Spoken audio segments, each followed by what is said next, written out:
The Harvest by Amy Hempel.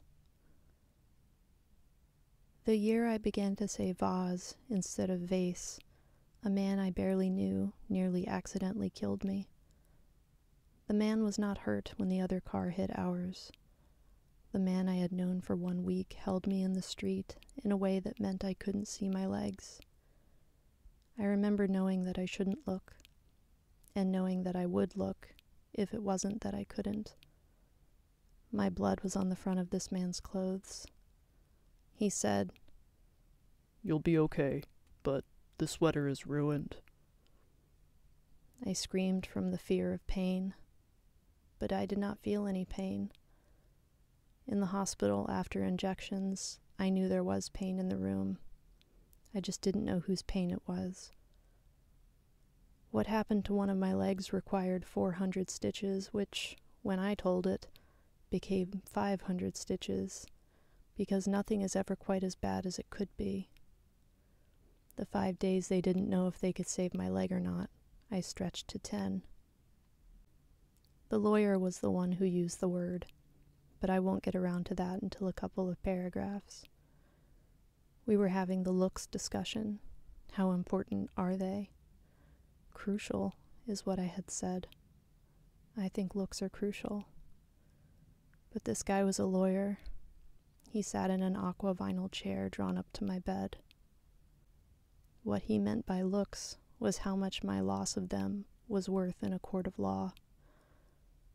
I could tell that the lawyer liked to say court of law. He told me he had taken the bar 3 times before he had passed. He said that his friends had given him handsomely embossed business cards, but where these lovely cards were supposed to say attorney at law, his cards said attorney at last. He had already covered loss of earnings, that I could not now become an airline stewardess. That I had never considered becoming one was immaterial, he said, legally. "There's another thing," he said. "We have to talk here about marriageability." The tendency was to say, marriage a what? Although I knew what he meant the first time I heard it. I was 18 years old. I said, "Well, first, don't we talk about dateability?" The man of a week was already gone, the accident driving him back to his wife. "Do you think looks are important?" I asked the man before he left. "Not at first," he said. In my neighborhood there is a fellow who was a chemistry teacher until an explosion took his face and left what was left behind. The rest of him is neatly dressed in dark suits and shined shoes. He carries a briefcase to the college campus. What a comfort. His family, people said, until his wife took the kids and moved out. In the solarium, a woman showed me a snapshot. She said, "This is what my son used to look like." I spent my evenings in dialysis. They didn't mind when a lounger was free. They had widescreen color TV, better than they had in rehab. Wednesday nights we watched a show where women in expensive clothes appeared on lavish sets and promised to ruin one another. On one side of me was a man who spoke only in phone numbers. You would ask them how he felt. He would say, 924-3130. Or he would say, 757-1366. We guessed what these numbers might be, but nobody spent the dime.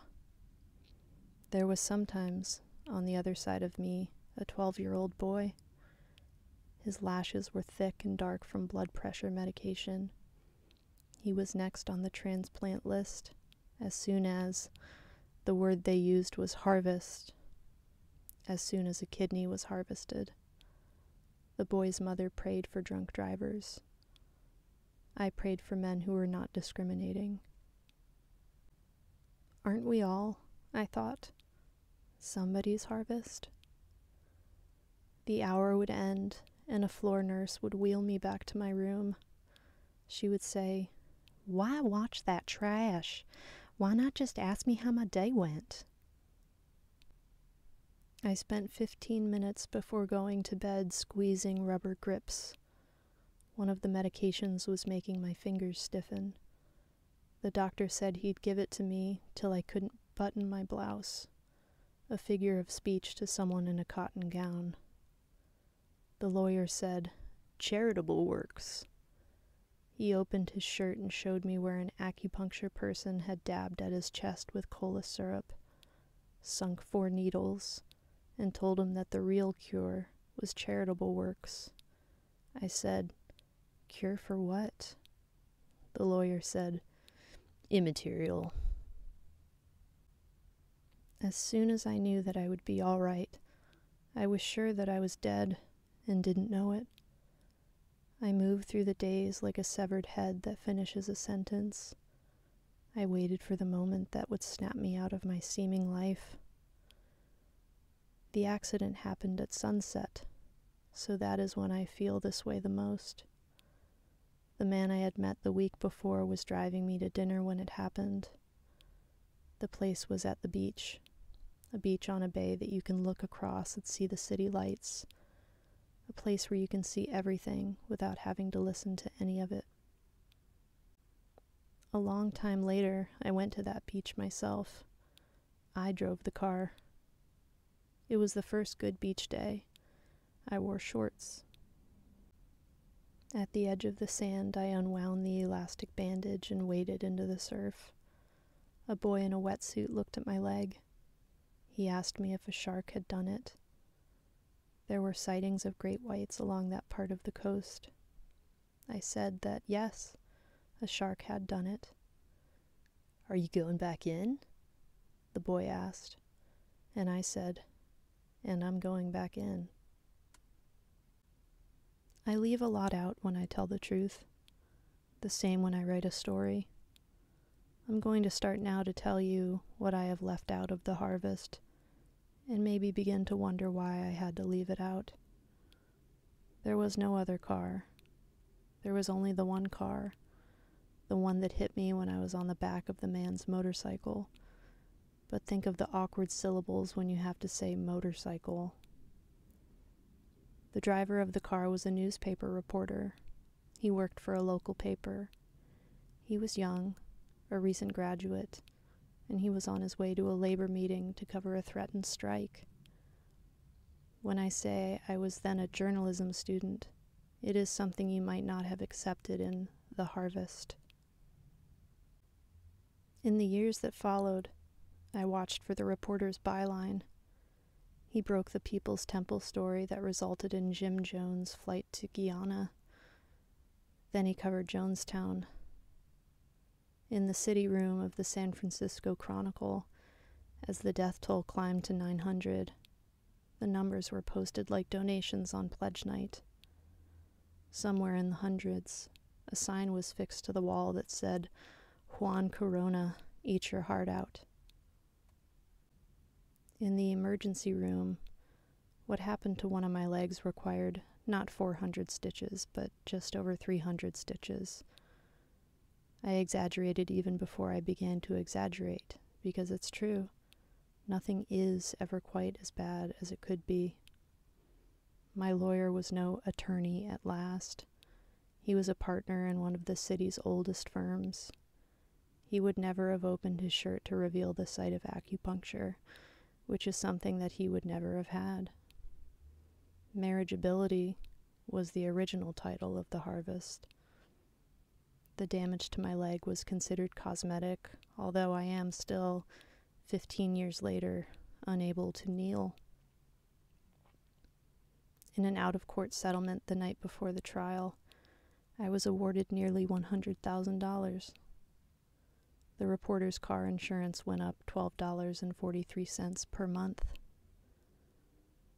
It had been suggested that I rub my leg with ice to bring up the scars before I hiked my skirt 3 years later for that court. But there was no ice in the judge's chambers, so I did not get a chance to pass or fail that moral test.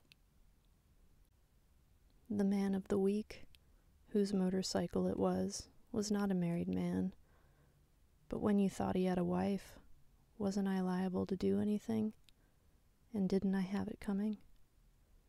After the accident, the man got married. The girl he married was a fashion model. Do you think looks are important? I asked the man before he left. Not at first, he said. In addition to being a beauty, the girl was worth millions of dollars. Would you have accepted this in the harvest? That the model was also an heiress?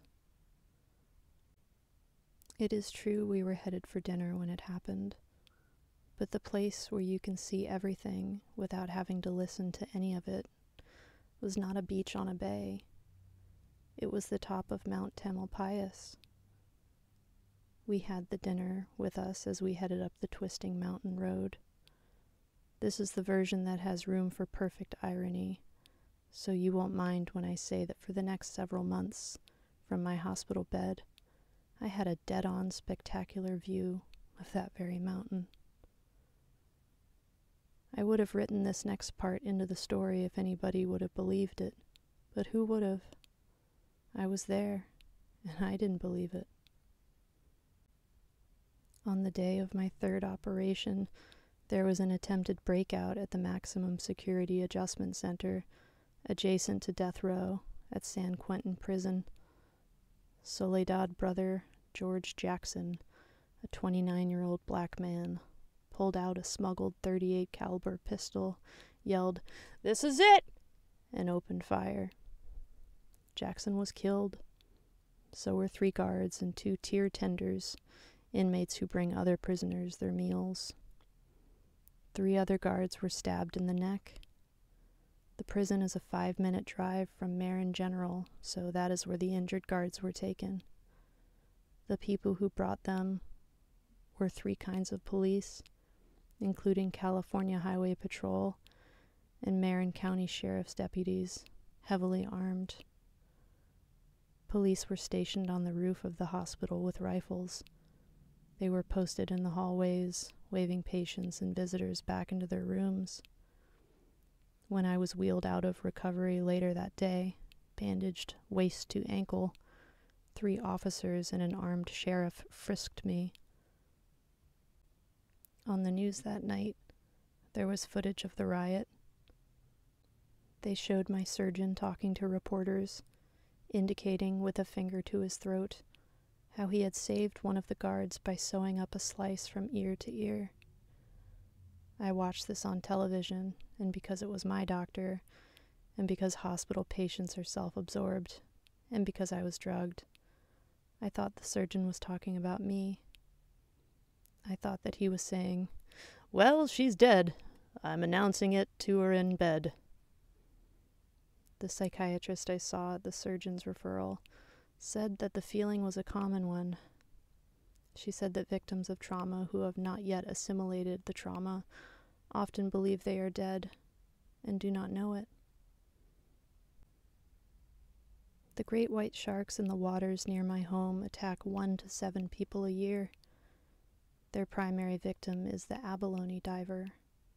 With abalone steaks at $35 a pound and going up, the Department of Fish and Game expects the shark attacks to show no slackening.